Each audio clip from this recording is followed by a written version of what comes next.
नमस्कार, special report देख रहे हैं आप। मैं हूं प्रशांत कटारी और स्पेशल रिपोर्ट में सबसे पहले बात कोरोना की, जिसने एक बार फिर डराना शुरू कर दिया है। एक्टिव केस तेजी से बढ़ रहे हैं, हर रोज नए मामले सामने आ रहे हैं और ये मामले खतरे की घंटी बजा रहे हैं। सबसे पहले ये रिपोर्ट देखिए आप।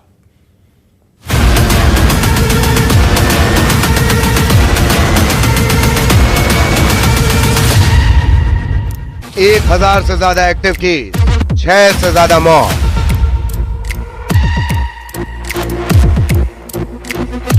पहले डेल्टा, फिर ओमिक्रॉन और अब LF7, XFG, JN1 और NB181 सीरीज। ये वो नए 4 वेरिएंट हैं जिनके साथ कोरोना ने फिर दस्तक दे दी है और ये दस्तक सतर्क करने वाली है, क्योंकि देश में कोरोना के मरीजों की तादाद तेजी से बढ़ने लगी है। मध्य प्रदेश समेत कई राज्यों में कोरोना के मामलों में बढ़ोतरी देखने को मिल रही है। सबसे पहले बात मध्य प्रदेश की करें तो मध्य प्रदेश में कोरोना के 6 एक्टिव केस हैं, जिनमें इंदौर में 5 और उज्जैन में 1 कोरोना मरीज है। लेकिन इस बीच चौंकाने वाली बात यह है कि प्रदेश के बड़े शहरों में कोविड से निपटने की तैयारियां धीमी हैं। भोपाल में सिर्फ एम्स में ही कोविड टेस्ट हो रहा है। इसके अलावा किसी भी सरकारी अस्पताल में कोरोना का टेस्ट नहीं हो रहा। बात देश के दूसरे राज्यों की करें तो केरल में सबसे ज्यादा 430 कोरोना मरीज हैं। 325 मरीजों के साथ महाराष्ट्र दूसरे नंबर पर है।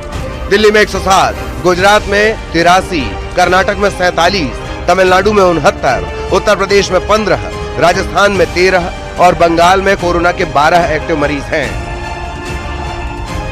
कोरोना के बढ़ते केसेस के बीच IIT इंदौर ने एक चिंताजनक रिपोर्ट जारी की है। IIT इंदौर की रिसर्च में पता चला है कि कोरोना वायरस के डेल्टा वेरिएंट से साइलेंट हार्ट अटैक हो रहे हैं। इसके अलावा थायराइड जैसी समस्याएं भी सामने आ रही हैं। ICMR की मदद से IIT इंदौर ने ये रिसर्च की है। इसके लिए देश में कोविड-19 की पहली और दूसरी लहर के 3134 मरीजों का डेटा लिया गया है। देश भर में कोरोना के मामले बढ़ते जा रहे हैं। इस बीच IIT इंदौर का एक शोध सामने आया है, जिसमें साफ तौर पर पता चला है कि कोविड के वेरिएंट ने शरीर पर कई तरीके के प्रभाव डाले हैं। यानी जो डेल्टा वेरिएंट था, जो दूसरी लहर चली थी, उसमें 3000 से ज्यादा लोगों का विश्लेषण किया गया था और विश्लेषण के बाद ये सामने आया कि उनको हार्ट अटैक जैसी प्रॉब्लम हुई है। यानी उनका जो हार्ट है उसमें प्रभाव पड़ा था, साइलेंट हार्ट अटैक उन लोगों को हुआ है और थायराइड की समस्या जो है वो बड़ी है। ये जो पूरा शोध हुआ है ये ICMR के सहयोग से हुआ है और IIT इंदौर के प्रोफेसर ने किया है। लेकिन जो रोगियों का विश्लेषण हुआ है वो IIT के प्रोफेसर जो है वो प्रयागराज उन्होंने किया है। कोरोना के मामले भले ही तेजी से बढ़ रहे हैं, लेकिन केंद्रीय स्वास्थ्य मंत्रालय के मुताबिक इससे घबराने और डरने की जरूरत नहीं है। बस जरूरत है तो सावधानी बरतने और सतर्क रहने की। स्वास्थ्य मंत्रालय के मुताबिक कोरोना के ताजा हालात पर सरकार की पूरी नजर है और वो इससे निपटने के लिए पूरी तरह से तैयार है। Bureau report, news 18।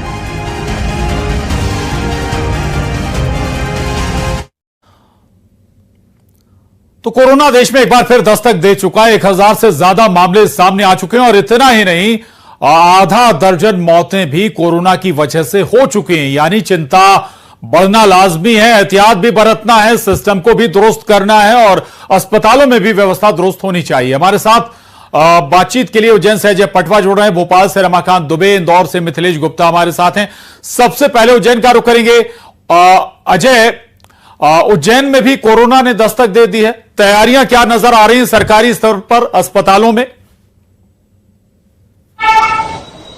जी देखिए, उज्जैन में एक जो मरीज जो निकला था जिसको इंदौर एडमिट किया गया है, लेकिन उज्जैन के माधवनगर अस्पताल और चरक अस्पताल में कोविड से निपटने के लिए पूरी तैयारियां हैं। ऑक्सीजन सिलेंडर से लेकर तमाम प्रकार की व्यवस्था कर रखी है। हमारे साथ में मैडम है माधवनगर अस्पताल की। मैम बताइए, जिस तरीके से कोविड के जो केस बढ़ रहे हैं उसको लेकर कितनी तैयारियां हैं आपकी? जी बिल्कुल, हम लोगों की पूरी तरह तैयारी है इस रूप में। हम लोग अभी भी हम लोग के पास अगर मरीज आते भी हैं थोड़ा बहुत सर्दी खांसी जुकाम में, तो हम उनको पूरी तरह काउंसिल कर रहे हैं कि बार बार अपने नाक और मुंह को हाथ ना लगाएं। अगर आप किसी भी पब्लिक प्लेस पे जा रहे हैं, बस स्टेशन, रेलवे स्टेशन पे, तो अपना नाक और मुंह ढक के रखें मास्क से। अपने हाथों को बार बार धोएं साबुन से, और ऐसा नहीं है कि आपने फटाफट से धो लिया। 1 से 1.5 मिनट हम लोग साबुन से धोएंगे और 15 सेकंड अगर आप सैनिटाइज कर रहे हैं तो। और यही कहना चाहूंगी, अपनी डाइट प्रॉपर रखें, प्रोटीन इंटेक अपना पूरा होना चाहिए, हरी सब्जियां और सीजनल फ्रूट खाएं, हाइड्रेटेड रहें, पानी पीते रहें। जी, देखा जाए तो कोविड के लेकर जो वेरिएंट्स में जो साइलेंट अटैक के ज्यादा मामला बढ़ रहा है, उसको लेकर कैसे इसको पता चलता है और कैसे इसको ध्यान रखना चाहिए? देखिए, इसके लिए रूटीनली चेकअप बहुत जरूरी होता है। देखिए, ये हम लोग का हम लोग अगर थोड़ा बहुत भी आपको शंका लग रही है, चेस्ट पेन है या आपके कंधे में दर्द है, थोड़ा बहुत थकान लग रही है, सांस फूलना, अगर आपको थोड़ा बहुत भी ऐसी शंका लग रही है तो अपने नजदीकी स्वास्थ्य केंद्र पर जाकर तुरंत इस चीज की अपने चिकित्सक से सलाह लें। हमारे साथ में अभय विश्व में भी ये स्वास्थ्य समिति के सदस्य हैं। अभय जी, आप बताइए, जिस तरीके से अस्पताल में किस प्रकार की तैयारियां आपकी तरफ से की रखी? देखिए, कोविड को लेके अभी माधवनगर चिकित्सालय में 10 बेड और चरक अस्पताल में 20 बेड आरक्षित किए गए हैं।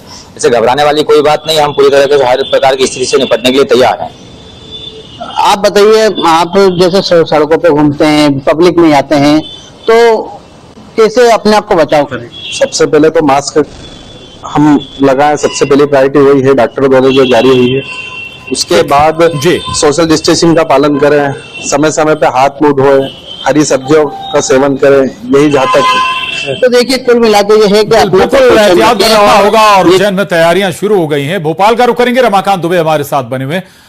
रमाकांत, भोपाल सबसे जो बड़े शहर है मध्य प्रदेश में, जब पिछली बार कहर बरपाया कोरोना ने, उन शहरों में शुमार था जहां सबसे ज्यादा कोरोना के मामले सामने आए थे। इस बार क्या तैयारियां हैं सिस्टम की? जी प्रशांत, मैं सीधे लोगों से ही बात करता हूं और आपको जवाब यही लोग देंगे कि कोरोना एक बार फिर दस्तक देने लगा है। देश में, प्रदेश में कई मामले सामने आ चुके हैं। क्या यहाँ प्रॉपर तैयारी है? क्योंकि पिछली बार भोपाल जो है वो कोरोना का हब बना हुआ था। देखिए, प्रॉपर तैयारी तो अभी भी नहीं है, ना शासन की तरफ से और ना ही अस्पतालों में। अभी भी सिर्फ भोपाल के एक ही अस्पताल में RT-PCR की जांच करी जा रही है, वो है एम्स। तो जब इतने बड़े अस्पताल में सिंगल इतनी घातक बीमारी कोरोना की जांच करी जा रही है, तो इससे आप समझ सकते हैं कि आने वाले समय में अगर प्रशासन की इसी तरह सख्ती रही और सख्त गाइडलाइंस जारी नहीं करी गई कोरोना को लेकर, तो कहीं ना कहीं दोबारा भी कोरोना के मामले ज्यादा बढ़ जाएंगे भोपाल में और हमें इस बार और ज्यादा कठिनाई का सामना करना पड़ेगा। इसलिए शासन को, प्रशासन को अभी से सख्त गाइडलाइन जारी करनी चाहिए और कोरोना जैसी घातक बीमारी से लड़ने के लिए पहले से ही तैयारी कर लेनी चाहिए। हमारे साथ और भी लोग मौजूद हैं, हम जानेंगे क्या भोपाल में कोरोना से लड़ने की तैयारियां हैं? अभी नहीं, अभी वर्तमान फिलहाल तो नहीं, और वैसे भी कोरोना दस्तक दे चुका है MP में, और अगर प्रशासन ने पूर्ण तैयारी नहीं करी, कठोर कदम नहीं उठाया है बीमारी के शुरुआती कदम में, तो हो सकता है हमें फिर वही त्रासदी झेलना पड़े जो हम पहले भी झेल चुके हैं। अभी आप लोग जैसे पब्लिक प्लेस पे जाते हैं तो क्या अपनी तरफ से कोई सावधानियां इस्तेमाल कर रहे हैं? मास्क लगाना या दूरी बरतना या ग्लव्स पहनना वगैरह? नहीं, अभी तो प्रशासन ने चेतावनी नहीं दी है ना, कोई गाइडलाइन जारी की है, इसलिए अभी वर्तमान में मैं भी बगैर मास्क के हूँ। समस्या यही है कि क्या प्रशासन की चेतावनी देना या गाइडलाइन जारी करना ज्यादा जरूरी है? अगर हम रोज देख रहे हैं कि कोरोना के मामले बढ़ रहे हैं, तो खुद से भी कुछ जो है सावधानियां बरती जानी चाहिए।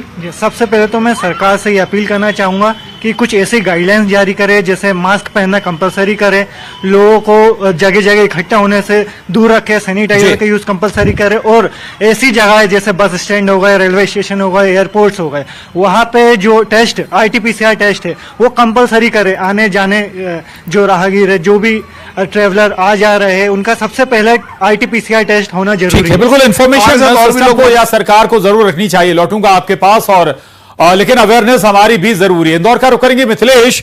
इंदौर में अगर हम डेथ रेशियो बात करें, पिछले जब कोरोना का कहर आया था तो सबसे आगे था इंदौर, जहां सबसे ज्यादा जान कोरोना ने ली थी। अभी भी अगर हम जिक्र करें, 6 कोरोना के मामले MP में आए, उनमें से 5 इंदौर में है। गंभीरता समझनी होगी मिथिलेश।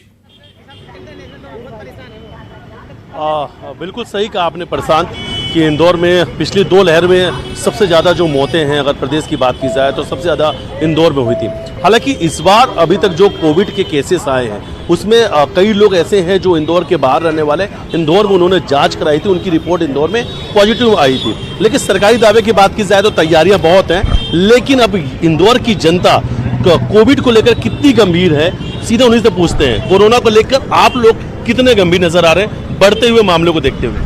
सर, कोरोना के लिए तो ऐसा है कि अभी हमारे पास कोई गाइडेंस सरकार के द्वारा या प्रशासन के द्वारा कोई भी उसके लिए कार्यवाही नहीं की गई है।